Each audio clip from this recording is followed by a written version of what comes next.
said, empty your mind. Be formless, shapeless, like water. Buy new museum-grade Bruce Lee motivational canvases at shop.motiversity.com. Have you ever felt trapped by an outdated version of yourself? To truly move forward, you must embrace radical transformation. Just like the phoenix, you must burn away what holds you back to rise stronger. These are the 8 steps to rebuild yourself with the Phoenix method. Number 1, set fire to your old life. The person you are right now, with its bad habits, weak excuses, and half-lived days, isn't capable of true transformation. This version of yourself needs to be destroyed. The phoenix does not evolve slowly. It burns completely to ash, and from that destruction, something unrecognizably powerful is born. This calls for a deliberate destruction of everything that defines your current self, so something greater can be reborn. Miyamoto Musashi writes, "Do not regret what you have done." Regret is a chain that binds you to the past, preventing the necessary destruction of holding back elements. Musashi's precept encourages you to shed the burden of past actions and decisions, understanding that clinging to what cannot be changed only diminishes the time and energy available for forging a new, stronger self. Letting go of regret allows you to fully commit to the intentional destruction required for rebirth. Do not hold on to possessions you no longer need. While this precept literally refers to physical belongings, its wisdom extends to the non-physical possessions that clutter your life and hold you back, such as outdated routines, limited beliefs, and even certain relationships that foster stagnation. Just as a minimalist sheds clutter for a freer life, you must identify and deliberately discard these mental and emotional attachments to create space for your transformation. Destroy the old mind and kill the weak thoughts. The body obeys the mind, and if your mind is weak, your actions will follow. Your mind may be cluttered with self-doubt, victim mentality, or an addiction to comfort. These thoughts belong to your old self, which must be considered no longer, and therefore, these thoughts must be destroyed by fire. When your spirit is not in the least clouded, when the clouds of bewilderment clear away, there is the true void. Your mind, if cluttered with self-doubt or an addiction to comfort, acts as a cloud, obscuring your true potential. Musashi's teaching on the true void encourages clearing away this mental fog, achieving a state of unclouded clarity where weak thoughts cannot take root. This calls for purging your mind of that which weakens your resolve, allowing a powerful, decisive mindset to emerge, where you know what you must do to succeed, and nothing can stop you. Resentment and complaint are appropriate neither for oneself nor others. A weak mind often manifests through resentment and complaint, perpetuating a victim mentality and fostering cynicism. Musashi's precept directly challenges this, urging you to adopt a neutral stance and move forward. Killing the old mind means cutting off these counterproductive thought patterns as they drain energy and prevent the decisive, action-oriented mindset needed for transformation. Do not act following customary beliefs. To truly kill the old mind, you must challenge the conformist, repetitive thoughts that stem from simply following the herd or customary beliefs.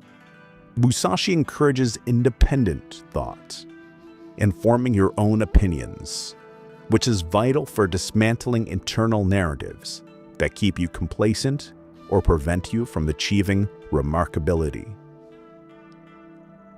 Take action. Move, attack, execute. Forget motivation and waiting for the right moment. Action is the fire that burns away hesitation. The reason you might feel stuck is often simple: waiting for a sign, inspiration, or a magical shift to make things easier, but nothing will come unless you act. Action is the fire that burns away hesitation. As emphasized by Musashi, hesitation is the enemy of progress, and action is its direct antidote. Waiting for the right moment or for inspiration to strike only prolongs stagnation.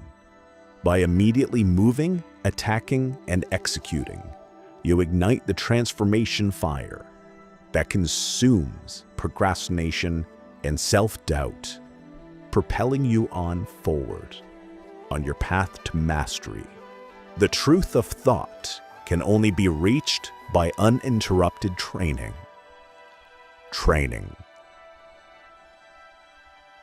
This highlights the inseparable link between thought, action, and genuine understanding. It is not enough to intellectually grasp a concept. True realization comes through the continuous, unbroken application of what you learn.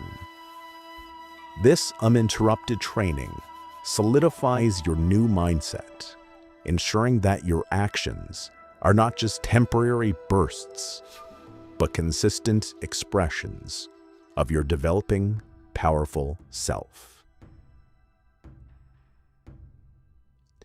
Do nothing which is of no use. Musashi encourages purposeful action and efficient use of energy. Every move, every effort should contribute to your transformation. By eliminating useless activities, those that don't serve your vision or foster growth, you sharpen your focus and direct all of your energy towards actively rebuilding yourself, aligning your daily actions with your ultimate purpose. Number 4, sever the past. Your past can be a chain around your throat, dragging you back into the old habits, failures, and previous versions of yourself that should have been buried long ago. Many tend to replay past mistakes as if regret will change them, or identify with the old failures as if they define the future. You must cut this chain. Your past is irrelevant. I will not regret my deeds. Musashi's declaration is a powerful command to detach from the past. Regret is a form of self-imprisonment, a mental chain that keeps you bound to old mistakes and prevents you from moving forward. To sever this chain, you must consciously refuse to replay past failures or identify with previous versions of yourself. Understanding that such introspection serves no purpose in shaping the person you are forging now. When you and the enemy are contending with the same spirit and the issue cannot be decided, abandon the spirit and win through an alternative resource. This strategic principle applied to personal transformation means that when you find yourself stuck in a loop of old habits or failures, you must radically abandon the mindset that created that stalemate. Your past approaches to problems may no longer serve you. True liberation comes from discarding ingrained patterns and finding a completely new, alternative resource or method to achieve victory over the old self. Never let yourself be saddened by a separation. While originally referring to the loss of loved ones, this extends to the necessary separation from your old self. Feeling sadness or nostalgia for the person you used to be or for habits that once provided comfort is counterproductive. To truly sever the past, you must accept that the old self is dead and focus on the strength gained in your new form, keeping only what is valuable to your heart, not your habits. Number 5, rise from the ashes. Once you have burned your past, crushed your weak mind, and taken action, you will realize that you are no longer the same person. The old fears, habits, and life will no longer control or interest you. This is the emergence of the phoenix, a version of yourself unchained, lethal, and no longer a prisoner of the past. Polish your wisdom, learn public justice, distinguish between good and evil, study the ways of different arts, one by one.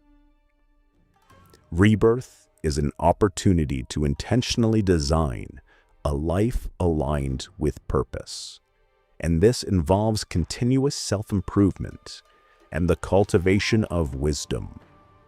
Just as Musashi learned and refined his understanding, the new you must actively seek knowledge and sharpen your mind. This polishing of wisdom ensures that the habits you chose and the challenges you embrace truly foster growth and serve your vision, moving beyond default living to a life designed by purpose. Never stray from the way. The emergence of the new self is characterized by a commitment to a chosen path, the way, which you must follow with unwavering dedication. This speaks to the importance of intentional rebuilding, ensuring that your new habits and challenges serve your higher vision rather than being adopted by default. Your unwavering adherence to this chosen way is a symbol to the beliefs and choices you have made in your rebirth. The way is in training. The act of rising from the ashes is not a one-time event, but a continuous cycle of refinement. Much like Musashi's lifelong dedication to his craft, this quote reinforces that the new person is forged through consistent, dedicated practice. Every time weakness threatens to creep back in, you must commit to this training, burning away the old self repeatedly to rise stronger.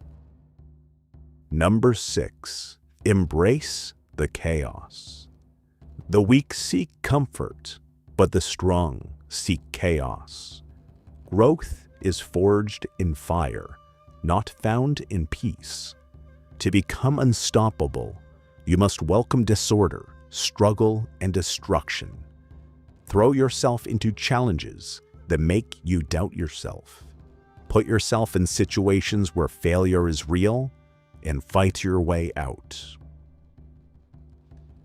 We must confront them with courage and strength and strive to conquer them, because that is life itself. Life inherently involves struggle and obstacles. And true growth is found within this reality, not by seeking to escape it. To become unstoppable, you must welcome disorder and throw yourself into challenges, understanding that chaos is not an enemy to be avoided, but the very crucible in which your strength is forged. Do not fear death. Fear of death, like fear of failure or discomfort, is a comfort that prevents genuine transformation and a full embrace of chaos. Musashi's quote encourages facing the ultimate unknown without dread, embodying the spirit needed to step into challenging situations where failure is real and fighting your way out. By shedding this fundamental fear, you open yourself to the intense growth that only disorder can provide. In the void is virtue and no evil. This concept from Musashi's Book of the Void teaches that beyond structured knowledge and conventional order, there is a true void, where the profound understanding resides. Embracing chaos means moving into this uncertain state, where traditional comforts and routines no longer apply, and finding virtue and strength in the absence of perceived stability. It is about recognizing that growth thrives not in peace, but in the challenging unknown. To become the enemy, see yourself as the enemy of the enemy. This principle, where you imagine yourself in the enemy's position, directly relates to embracing chaos by putting yourself into challenging mental states. Instead of seeking comfort, you intentionally confront self-doubt and fear by mentally placing yourself in situations of high pressure and uncertainty. This internal preparation for disorder is crucial for developing the resilience needed to run into the storm, not hide from it. Number 7, forge unbreakable will, hardened by suffering and discipline. A person without willpower is a slave to fears, temptations, and weaknesses. To be reborn, your will must be indestructible, hardened through suffering, and sharpened by discipline. Be attached from desire your whole life long. To build an indestructible will, you must liberate yourself from the tyranny of fleeting desires and comforts. This Stoic-like quote teaches that the true freedom comes from not letting external wants dictate your happiness or actions. By consciously detaching from this immediate gratification of comfort, you starve your weaknesses and strengthen your capacity for enduring hardships and discipline. In all things, have no preferences. This quote directly supports the cultivation of an unbreakable will by fostering adaptability and resilience. Having no rigid preferences means you are not swayed by comfort or convenience, making it easier to undertake difficult tasks and endure suffering. It allows you to approach any challenge, regardless of personal inclination, with a disciplined and unyielding spirit, essential for hardening your resolve.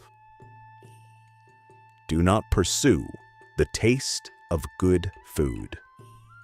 This seemingly simple quote is a powerful lesson in discipline and resisting temptation, directly contributing to forging an unbreakable will by denying yourself superficial pleasures like the taste of food for health and nutrition.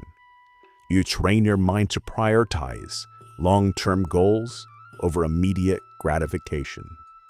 This consistent practice of self-denial strengthens your willpower, preparing you to resist far greater distractions and discomforts in your journey of transformation. Number 8. Command your own fate. Most individuals drift, living as if life happens to them, surrendering their power to external forces like society, family, fear, or past mistakes. The phoenix, however, does not drift. It dictates, commands, and decides its own fate. You must take full, brutal control over your own destiny. Life is in your control. Don't count on luck to make things happen. This powerful statement is the essence of commanding your own fate. It rejects the notion of being a passive recipient of external forces and places full responsibility and agency firmly in your hands.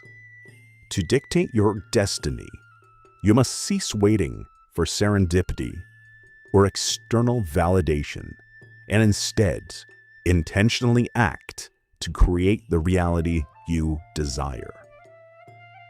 I will not seek excuses and will hold no grudge against myself or others. Excuses are the shackles that prevent you from taking brutal control over your destiny. Musashi's refusal to seek excuses or hold grudges is a testament to self-responsibility.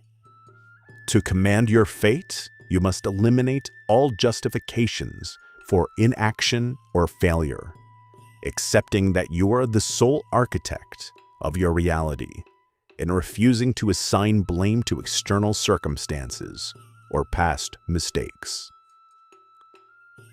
Accept everything just the way it is.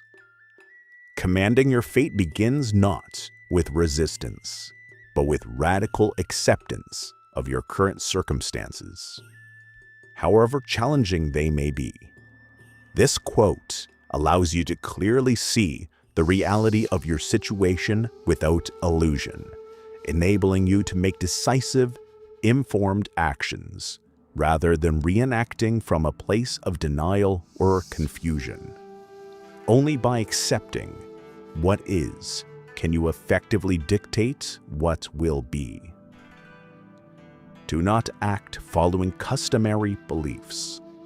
Drifting through life, governed by societal norms or inherited beliefs, is the antithesis of commanding your own fate.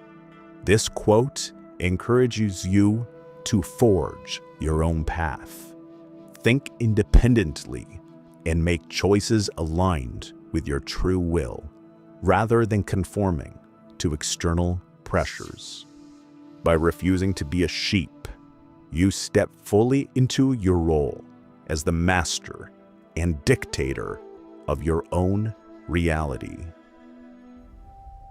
Most people move through life at a crawl, taking years to reach what they could achieve in months, never learning that comfort leads to the death of success. The outliers are those who ascend unnaturally quickly. They overcome barriers, once being looked at as crazy before being perceived as geniuses. They embody the Japanese philosophy called mushin, which removes emotions and ego, acting without hesitation or judgment, relying on instinct and a state of complete focus. If you would like to be one of them, the ultimate teacher is Miyamoto Musashi, the legendary samurai who won 61 duels. His principles laid out in the Book of Five Rings outline just how little has changed between the 16th century and today. Musashi improved and optimized his goals, achieving mastery faster than anyone else, and began by doing the following. Burn the ships, sever your retreat. Miyamoto Musashi once said, "To win any battle, you must fight as if you are already dead." Most people never make quick progress because they always have a safety net, a backup plan, or a way out. Musashi had none of these luxuries. At 13, he faced his first duel against a trained samurai, Arima Kihei. He didn't second-guess himself. He simply had no choice but to win, and he did so decisively. He carved out a path where retreat was impossible, forcing his mind and body into a state of absolute victory. To outpace everyone else, you must destroy the possibility of failure by making retreat an impossibility. Want to build a business? Invest your own money and declare your intentions publicly, ensuring that quitting isn't an option and accountability is paramount. Want to get stronger? Commit to a brutal training schedule that you can't abandon, perhaps by training with a partner or coach who will hold you accountable. Want to master a new skill? Make a public commitment, creating a social pressure that makes backing out humiliating. When retreat is impossible, your mind rewires itself to find solutions, not excuses. It fuels a primal drive that taps into reservoirs of strength you never knew you possessed. Learn in the fire, immersing yourself in chaos. The average person loves to prepare. They read every book, create extensive plans, and research endlessly before taking a single step. Musashi didn't live like that. His learning happened in battle, in the raw, unscripted reality of life or death encounters. His philosophy was simple. Real growth happens not in quiet contemplation or theoretical study, but in the intense, transformative fire of actual experience. Musashi said, "You must understand that there is more than one path to the top of the mountain. To make progress at rapid speed, you must learn by doing. Don't wait for perfect conditions. Want to write? Start publishing your work, imperfect as it may be, and let feedback refine your craft. Want to speak? Start talking, present, debate, and engage, embracing the discomfort. Stop practicing in comfort zones. Throw yourself into situations where you are forced to adapt and improve, where the stakes are real and the lessons are immediate. Let failure be your teacher, a harsh but effective mentor. Every mistake should be a lesson immediately integrated, not a debilitating defeat." Musashi, in his early duels, experienced moments of near defeat. He learned, adapted, and eventually became undefeated by extracting wisdom from every encounter. He understood that true understanding comes from direct interaction with reality. Embrace no style, cultivate fluid adaptation. People crave rigid systems and a single right way to do things. They seek comfort in predictable methodologies. Musashi rejected this mindset entirely. He never confined himself to one style or doctrine, famously fighting with two swords instead of one, an innovation that broke all traditional samurai rules and confounded his opponents. He adapted in real time, changing his approach mid-fight, observing his opponents and adjusting his strategy with lethal precision. He said, "When you know the way broadly, you will see it in everything." To progress faster than anyone else, you need to abandon the idea of a fixed formula or a singular path to success. Be flexible, agile, and open to evolution. If a method isn't working, change it without hesitation. Mix techniques from different fields, cross-pollinating ideas and strategies. Break the rules when they hinder progress, not for rebellion's sake, but for innovation. The fastest learners are those who don't get stuck in a single way of thinking. They flow like water, shifting and adapting as needed, embodying Musashi's principle of being formless yet capable of taking any form necessary to achieve victory. Their learning is continuous, their methods fluid, and their progress unstoppable. Subtract to accelerate. Harness the power of simplicity. Speed is born from simplicity, from the elimination of all that is extraneous. Most people move slowly because they overcomplicate everything, adding layers of unnecessary complexity to even the most basic tasks. Musashi was a master of ruthless efficiency. His fighting style was direct, economical, and stripped down to its essentials, devoid of flourish or wasted motion. It is important to make a path for your sword, but it is also important to make a path for your mind. To move fast, you must cut the fat. Eliminate anything that isn't directly improving your skill or advancing your goal. Focus on what works, what delivers tangible results, and ruthlessly ignore everything else.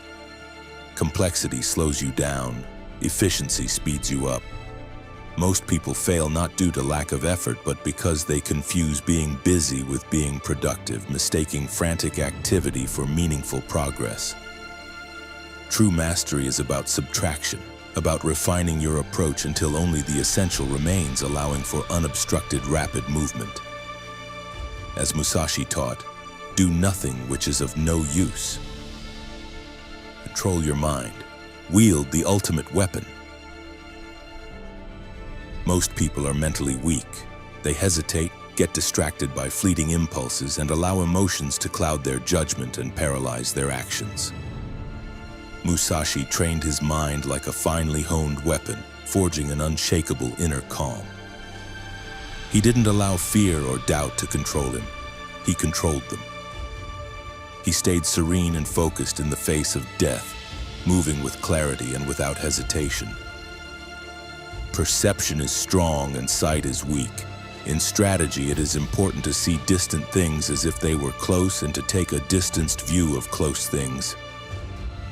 If you want to move faster than everyone else, you must sever your distractions.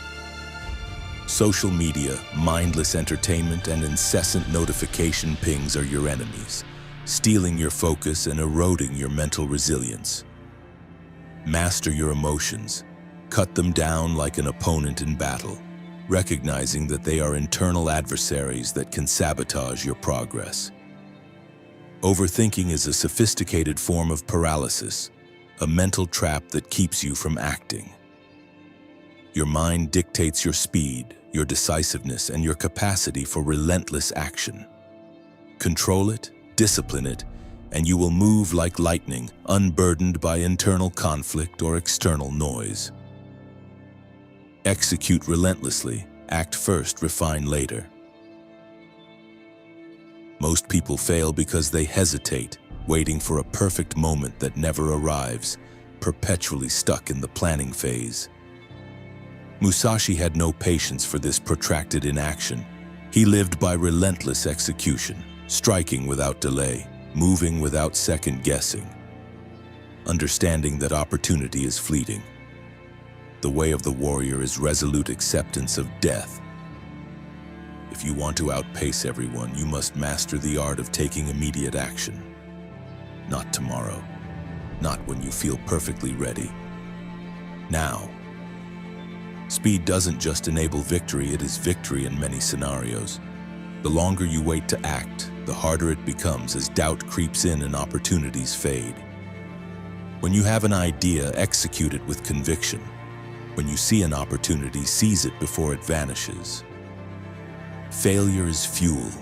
Most people hesitate because they're afraid of messing up, of imperfection. Musashi knew that every mistake, every misstep was a critical step toward mastery, a lesson in refinement. Chase failure because the faster you fail, the faster you learn, adapt, and refine your approach. Embrace it as an iterative process. Eliminate decision fatigue. The more choices you have, the slower you move as your mental energy is drained by endless deliberation. Simplify your process and create strict rules or heuristics so you don't waste time thinking about what to do. You just do it, making action almost automatic. The world rewards those who act, not those who plan forever. While others hesitate, caught in the mire of indecision, you will move with the speed of a blade slicing through the air. Be the one who moves faster than time itself, shaping reality with decisive action.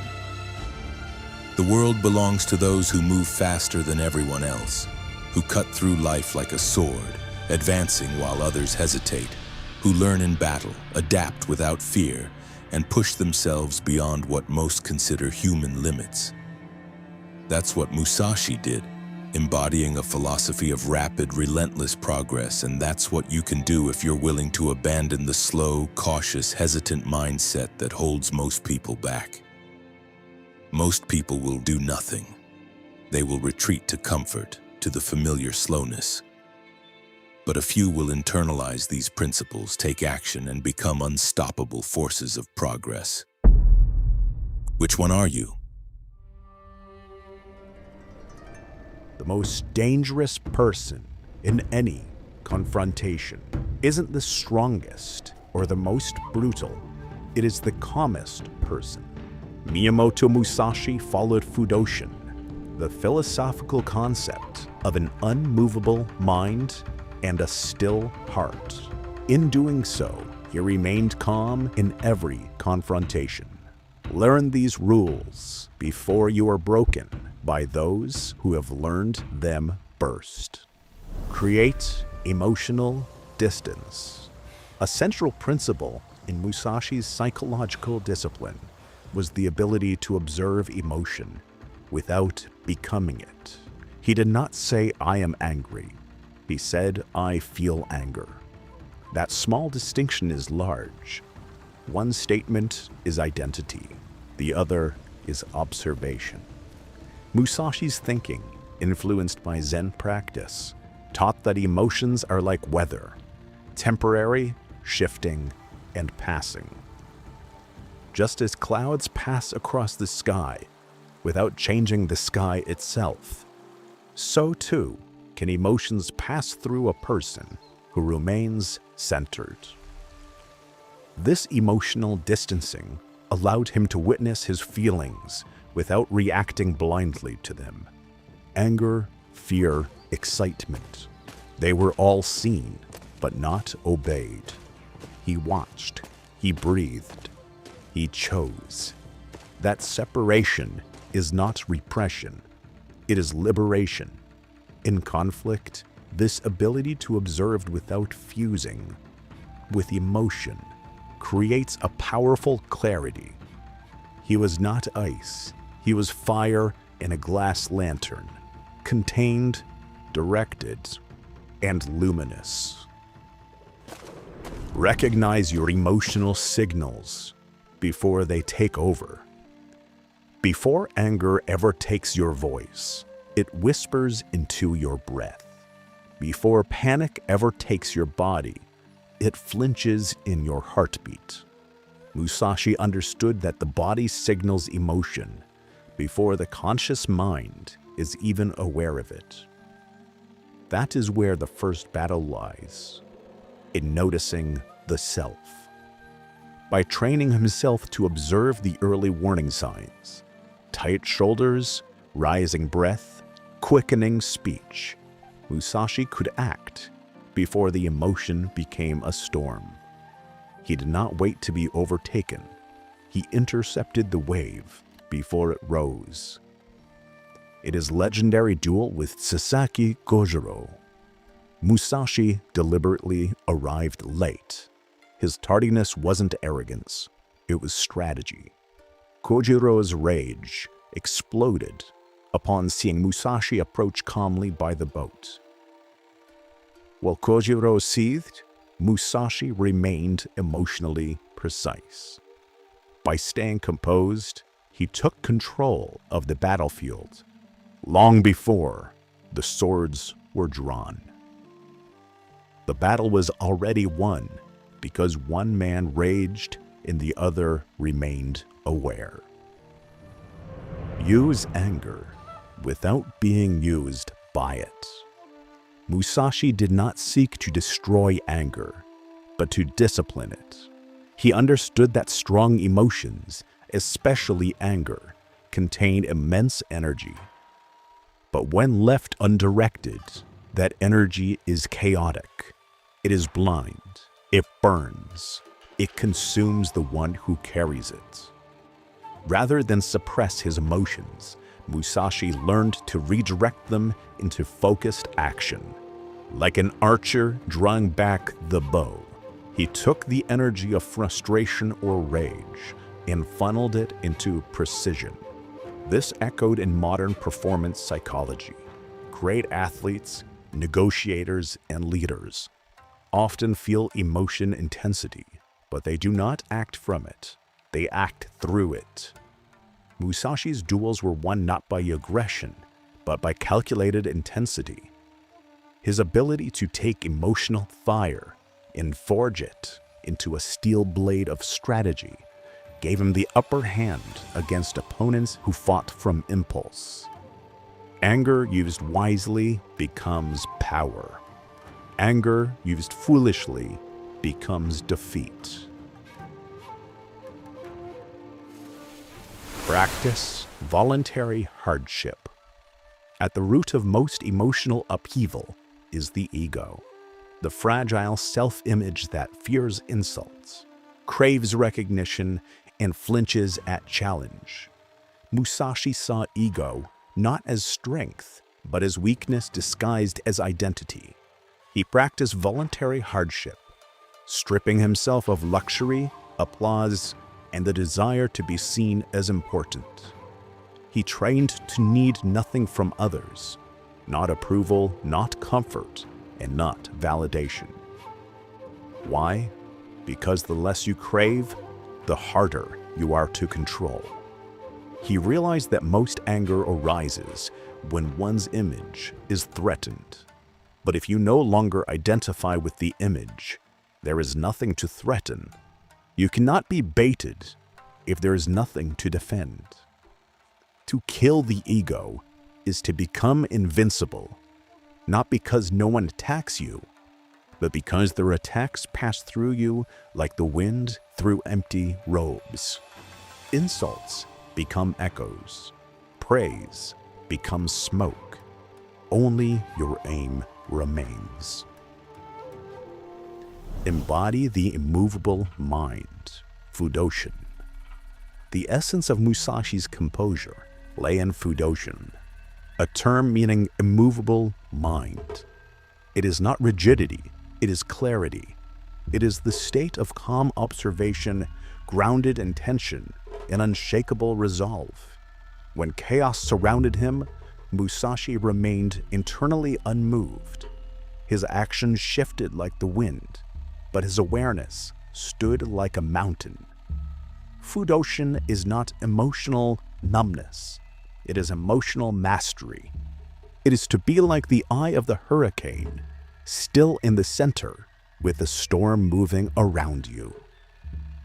Musashi did not win his battles because he was the fastest. He won because he was the calmest. While others fought with minds gripped by fear, vengeance, or pride, Musashi moved with the precision of a man who had already decided who he was and what he was there to do. This is the power of an unmoved mind. It commands the sword, the word, and the moment itself. Detach from predictability. Fixation is the death of strategy. Musashi often shifted his fighting style, sometimes wielding 2 swords, sometimes 1, sometimes arriving disheveled or eccentric.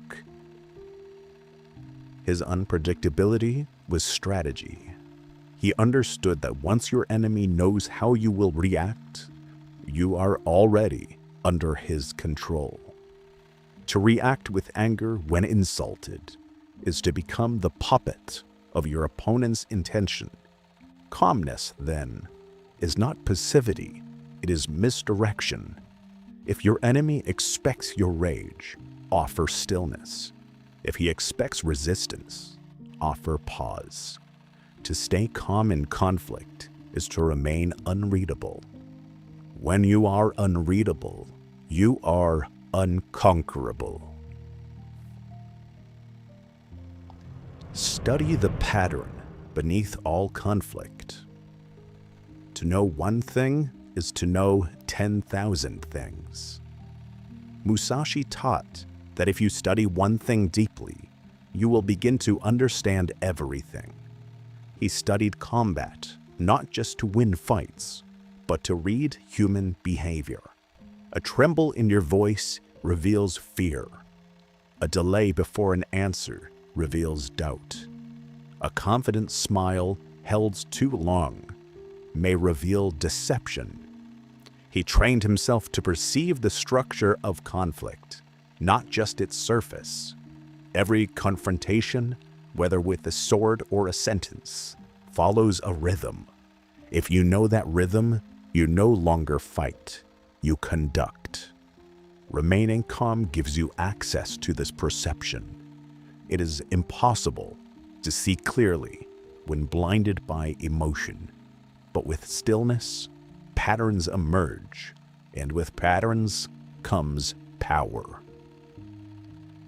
Forge calmness in advance. Do not wait for the storm to begin training. You cannot improvise calmness. You must build it, deliberately, persistently, daily. Musashi did not wait for the battle to test his temperament. He trained himself through adversity, discomfort, and repetition. He sought tension, not to enjoy it, but to study it. Every difficult conversation, every small frustration, every disappointment, they were all parts of the dojo. When insulted, he trained himself not to react. When uncertain, he trained himself to breathe before deciding. Calmness was not a switch to flip. It was a reflex he forged through thousands of confrontations. If you flinch at discomfort, you will collapse under pressure. But if you use daily struggle as training, you will become storm-proof. Learn to choose silence over a reaction. Move only when it matters. The strongest response is often no response at all. Musashi taught that one need not answer every insult, express every thought, or strike at every opening. Before reacting, he would ask, "Does this serve my path?" If the answer was no, he remained still. Calmness means control over motion. In a world that rewards noise, Musashi trained in restraint. He knew that silence is not absence. It is presence held back, power waiting to be used. And when he did act, it was sudden, decisive, and impossible to stop, like a glacier, like the earth itself shifting beneath your feet. True calm is choosing stillness, even when every part of you wants to rush. Nothing can harm you without your permission. The ultimate lesson of Fudoshin is this: what happens to you does not define you. Only your response does.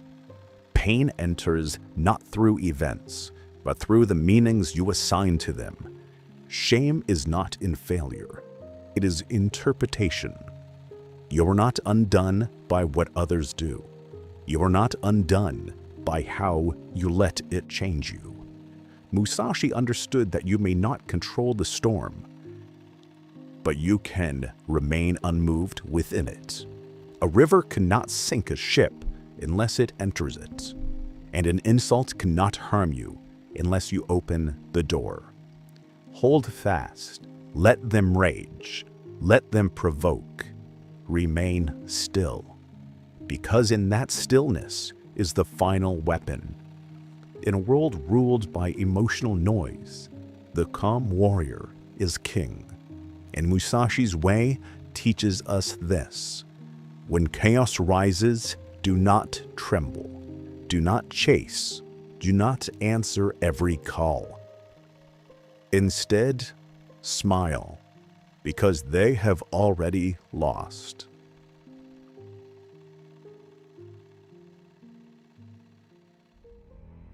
Niccolo Machiavelli, in the 16th century, served as an advisor to powerful families and governments, observing firsthand the brutal realities of power.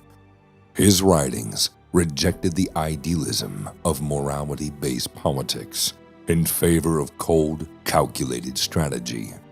For Machiavelli, the survival of the state and the strength of its leader outweighed any personal virtue or ethical concern. His most infamous work, The Prince, published in 1532, is a pragmatic guide for rulers who wish to maintain power at any costs. It has endured not because it flatters our ideals, but because it dares to expose the shadow side of power. These are the 12 principles of Machiavelli's The Prince.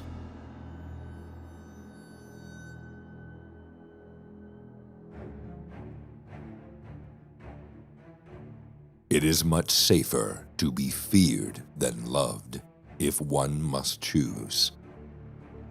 Love is a bond built on obligation, affection, and trust, all of which are fragile and subject to the changing whims of men. When times grow hard, love falters. A prince who relies on love for loyalty will find himself abandoned when his subjects' interests change. Fear, on the other hand, is anchored in the primal instinct of self-preservation. A man may betray love, but he will not dare to betray fear if his life or fortune is at stake. Machiavelli did not advise cruelty for cruelty's sake, but when power is at risk, he believed the ruler must prioritize control. Let your subjects admire your justice. Let them dread your punishment. Fear creates order, and order is the foundation of a stable state. It is far better to be feared and obeyed than to be loved and overthrown. A prince must imitate the fox and the lion, for the lion cannot protect himself from traps, and the fox cannot defend himself from wolves. Strength alone is not sufficient to govern. A lion may scare away enemies with brute force, but he will stumble blindly into a snare. A fox knows where the traps lie, but he cannot drive off wolves with cunning alone.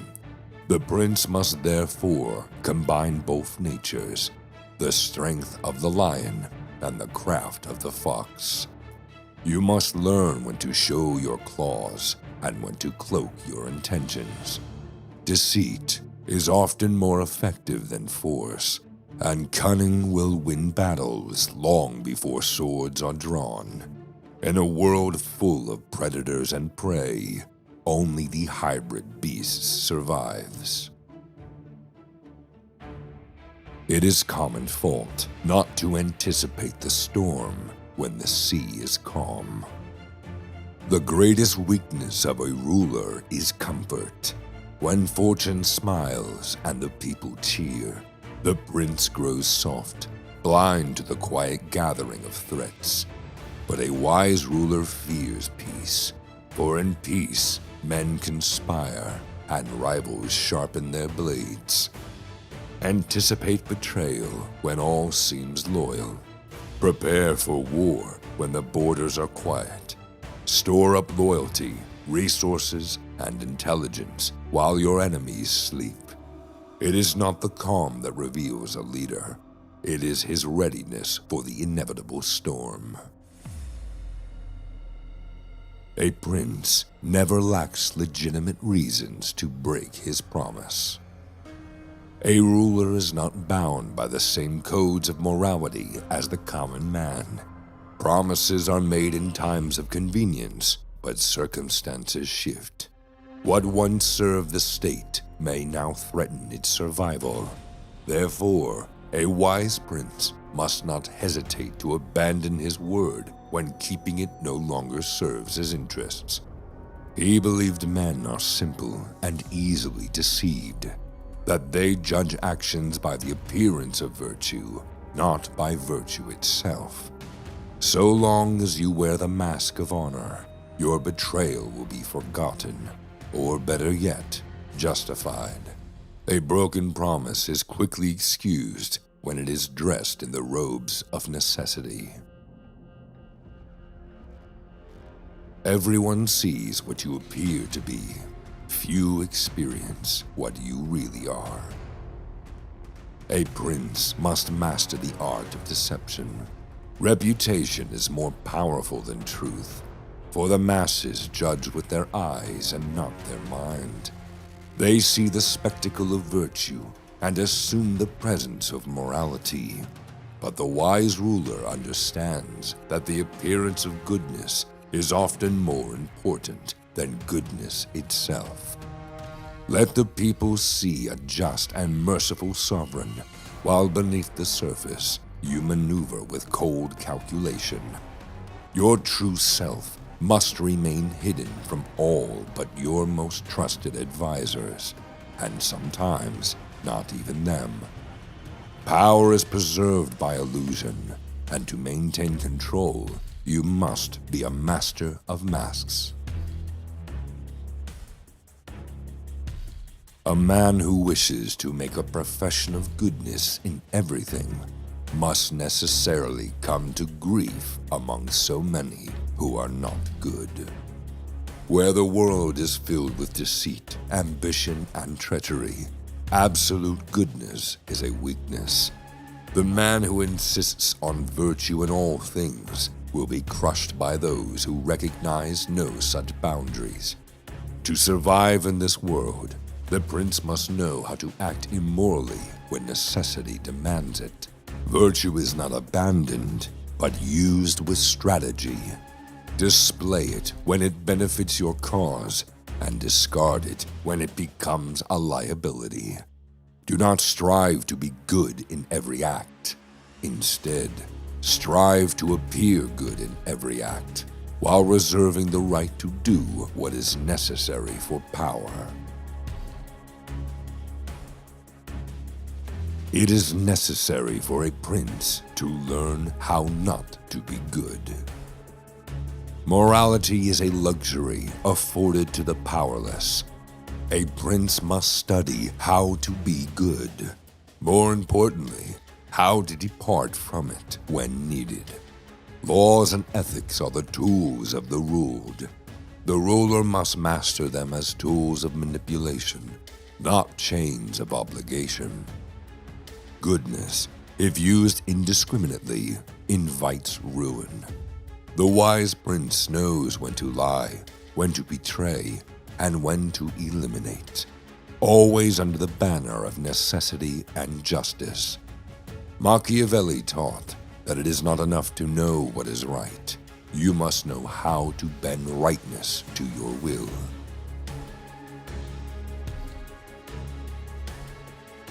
Injuries should be inflicted all at once, so that their ill savor is less tasted. When cruelty must be used, it should be executed swiftly and in a single stroke. Dragging out punishments only prolongs hatred and stirs unrest. A decisive blow, though harsh, is quickly absorbed by the people and eventually forgotten. But a long, drawn-out campaign of suffering is remembered with bitterness and inspires revenge. On the contrary, benefits and rewards should be administered slowly, in increments. This allows gratitude to take root and loyalty to grow. Let your punishments be like thunder, sudden and unforgettable.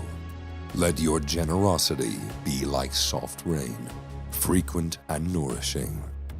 This is how power is maintained and admiration is cultivated.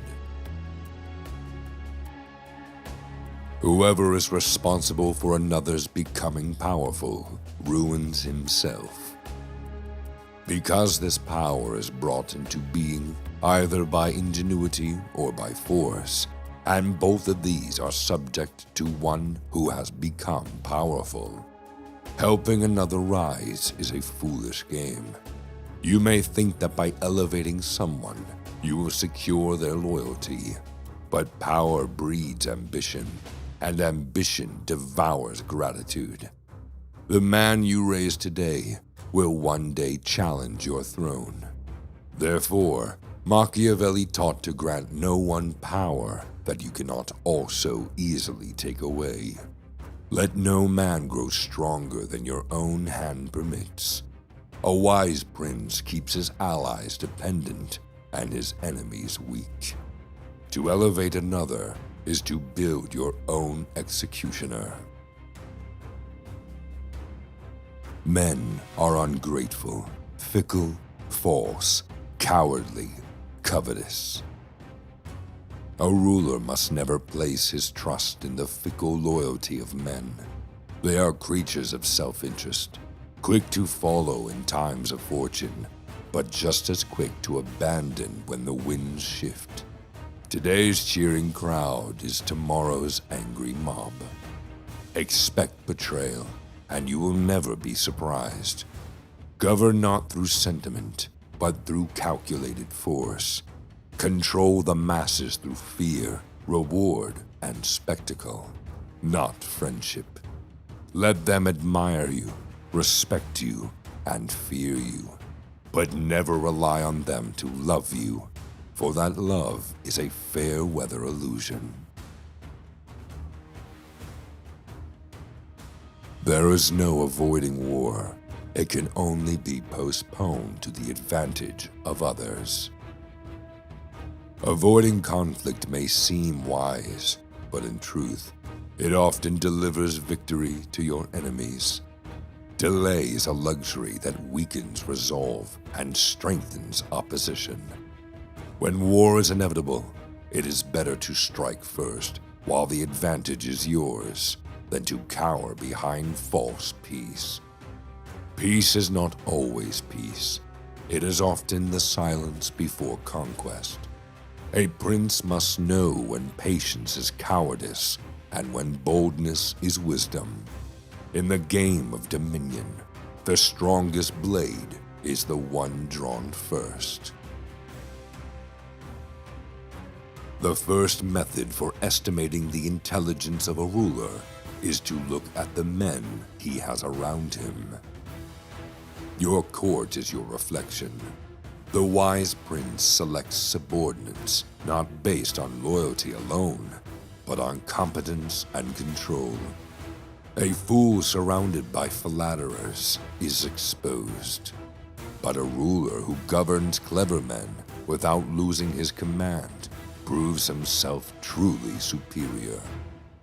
Empower no one who does not fear you. Let brilliance rise only in service to your own. If a minister grows too clever or beloved, remove him quietly and replace him with one more obedient. Intelligence in your court is a weapon, and you must wield it. Never let it be turned against you. Most people quit before they begin, or as they are hitting the first struggle, because their mind convinces them the challenge is too big, too hard, or not worth it. The Lotus Method is a 5-step system designed to tame your mind and turn resistance into momentum. Named after the flower that rises pure from the mud, this method transforms avoidance into action. The Lotus Method begins with layered breakdowns. Most people never start because the mountain seems too high. They stare at the summit and forget there is a path before them. So they freeze, procrastinate, and pretend. The truth is you do not conquer mountains, you take steps. That is layered breakdowns. Your task is not to finish. Your task is to begin. You do not write a novel. You begin with writing a sentence. You do not build your body. You begin with doing one push-up. The goal is to trick your brain into motion. Break the overwhelming into the absurdly simple. Each micro step you complete triggers a small release of dopamine, That's momentum. Momentum kills hesitation. Musashi trained by mastering the smallest details of his craft, his grip, his breath, his footwork, not glory, foundation. He did not obsess over the duel. He obsessed over the draw. That's how you win battles before they begin, by conquering the invisible. So when your brain mentions to you that it is under too much pressure, do not argue. Shrink the battlefields. Give it a first move so small it cannot refuse. That is how you manipulate your resistance, not by fighting it head on, but by slicing it into pieces. You will never feel ready to do the hard thing. But if you can do the first layer, the rest becomes inevitable. Overcome resistance early. You think you need motivation. You do not. You need ignition, a spark, the tiniest action taken before your excuses can speak. Your brain often lies to you. It will say, wait until it's perfect. You're not in the mood to start. Try later. That is resistance whispering in your own voice. So you must act before you feel ready. That is overcoming resistance early. Reduce your task to one commitment. Not the run, just the shoes. Not the essay, just opening the document. Resistance hates simplicity. And when you begin, your mind gets stuck. Because of the Zeigarnik effect, which can be explained by the fact that your brain hates unfinished business. Start, and your mind will chase completion. This is how the warrior bypasses the trap of overthinking. Musashi said, "Perception is strong, and sight is weak. In strategy, it is important to see distant things as if they were close, and to take a distance view of close things. Do not see the entire war. See the first move. When you force an early step, you awaken a chain reaction. Your blood warms, your thoughts sharpen, you override the noise. This is the moment of power, the first 3 seconds. You either act or you decay. Choose action, even if it's imperfect. Your body is waiting. Your brain is waiting. The moment you start, they will follow." Trigger reward. The modern brain is wired for comfort and validation, but success offers neither, not at first. Results are slow, progress is invisible, and without immediate feedback, your average mind retreats. Not because the task was too hard, but because it did not feel worth it. That is where you must trigger reward. You must weaponize your biology, condition your brain to crave the grind, reinforce every win, no matter how small. When you write 10 lines, mark the page. Meditate 5 minutes, close your eyes and feel the stillness. You must own it. You're teaching your brain to worship effort, not outcomes. To get addicted to showing up, not finishing. Musashi once said, "It may seem difficult at first, but everything is difficult at first." He was not talking about the sword. He was talking about your will. You must train your brain to release dopamine the moment you engage in the hard task. Burn this in. Reward is earned, not when you win, but when you begin. This is not softness, it is survival. If you do not feed the mind for doing hard tasks, it will starve and go searching for something easier. This is how people waste years. So burn it in. Small tasks deserve celebration, not fanfare or recognition. A nod, a clenched fist, a pause before moving on. That is how warriors last. That is how monks persist. That is how the disciplined endures when the world forgets to applaud. Discipline is not about denying reward. It is about controlling where and when you allow it. Make it serve your goals, not sabotage them. Unleash visualization. The future does not motivate, it numbs. Your brain cannot chase fog. If the outcome is unclear, it does not act. That is why you unleash visualization, to make the invisible inescapable. Lao Tzu wrote, "To see things in the seed, that is genius." You must see the seed, then grind like hell to grow it. Do not imagine applause. That is vanity. Imagine the weight of the task. Imagine your hands on the keyboard, cold and uncertain. Imagine the grind, the effort, the stumble, the doubt. Feel the sweat before you break the finish line. Smell the early morning stillness. Taste the edge of exhaustion. That's where your future begins. Musashi did not hope for victory. He envisioned every detail before it unfolded. Every step, strike, slip. He lived the duel before it started. Because the brain, when trained, cannot tell real from rehearsal, and that makes rehearsal a weapon. So weaponize it. Walk the battlefield in your mind.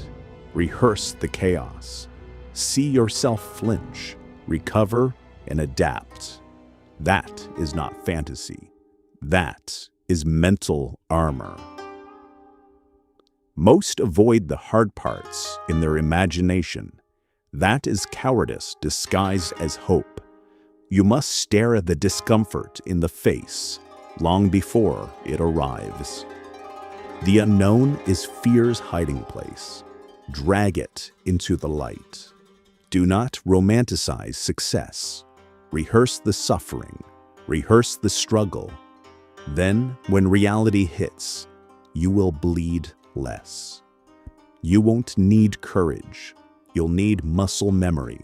You'll act, not think. That is how you win. Set micro challenges. You do not win the war in a day. You win it in 100 tiny scrimmages. That is setting micro challenges. The art of testing yourself in ways that sharpen your edge. Your brain loves challenge, but only if it thinks it can win. So give it something it can dominate. 5 minutes to clean your space. 10 minutes to write. 1 cold shower. A sprint against the clock. Gamify your pain. Make it measurable, then beat it. The reason most people fail is boredom.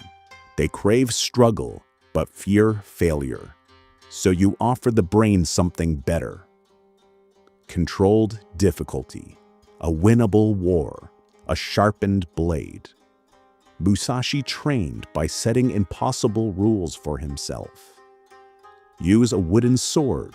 Fight 2 opponents at once. Blindfolded practice.